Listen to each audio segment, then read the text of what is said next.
Veus aquí, en el nostre poble, això li deim una passeja. Catalunya se diu Safona.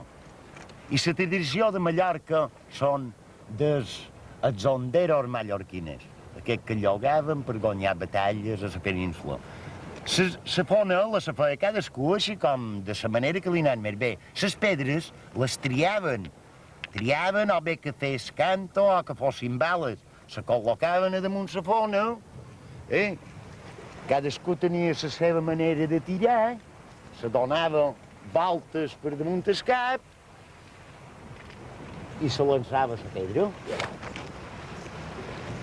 Ja. Aquest sistema van arribar a veure, la llogaren en els zonderos mallorquines perquè van considerar que la pedra anava més en fora que no les fletxes. Ells se podien situar més en fora que les fletxes no les arribaven i les pedres farien el contrari. D'aquella manera ja aturaven que aquells no podien tirar perquè havien de parar les pedres que les queden damunt i aquells estaven ben tranquils perquè la fletxa no els arribava. I d'aquesta manera guanyaren batalles.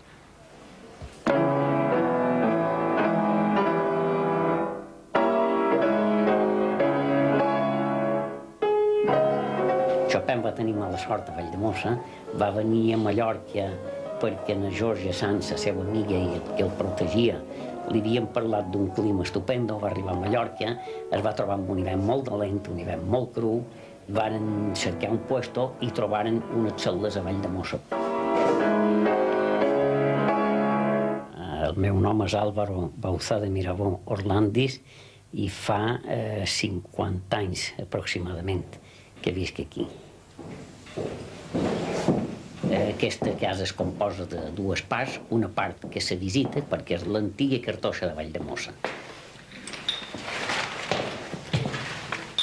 Estranyarà molt aquest artilugi tan rudimentari, però va ser necessari posar-lo perquè separa la part que es visita de l'antiga cartoixa i la part privada. Si no fos per això, ens trobaríem els turistes quasi dins el llit, dins la part privada.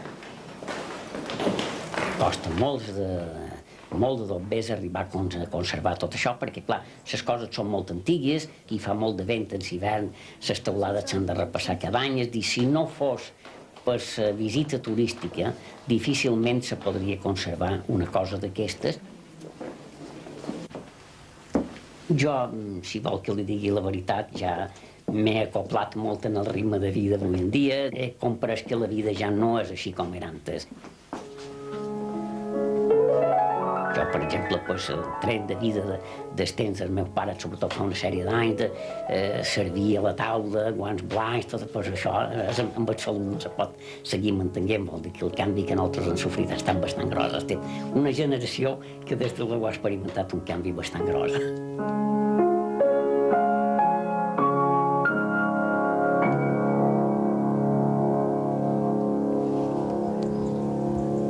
Això és, aquí li deim una barraca de roter, que generalment la feia la gent del Conreu, que anaven a la rota.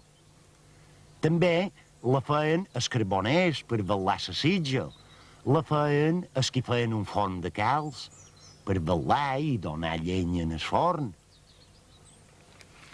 Però jo l'he feta amb aquesta idea, perquè la gent jove vegi que en no res la gent se feia una vivienda.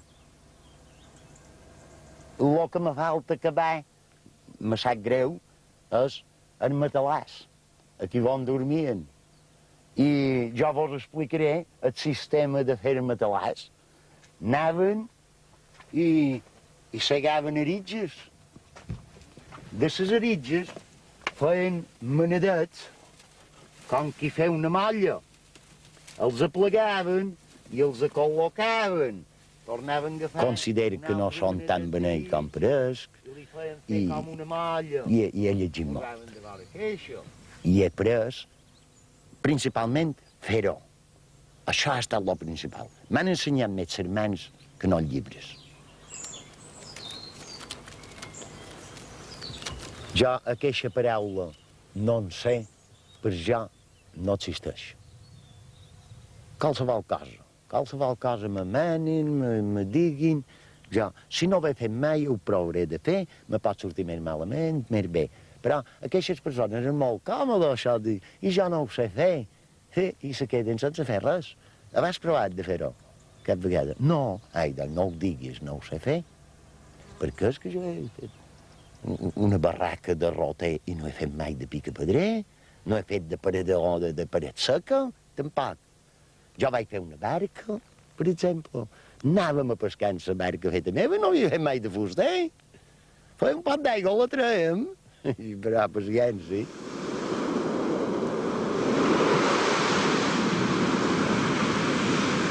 Maria Francisca, jo et batí en el nom del Pare i del Fill i de l'Esperit Sant.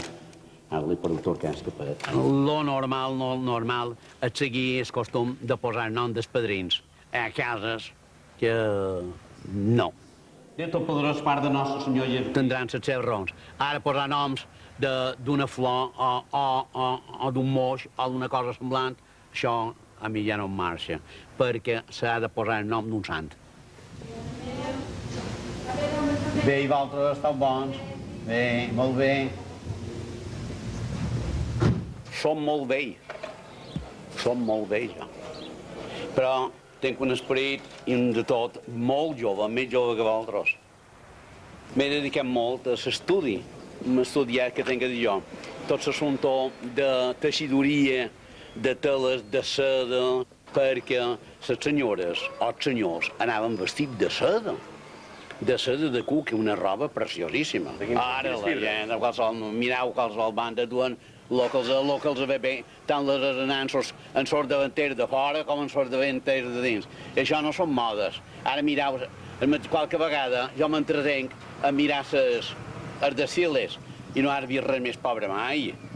Bon, un vestit, el sap per aquí, el sap per allà, que no... Bueno, la moda ja està i tot. El que s'usa no té excusa.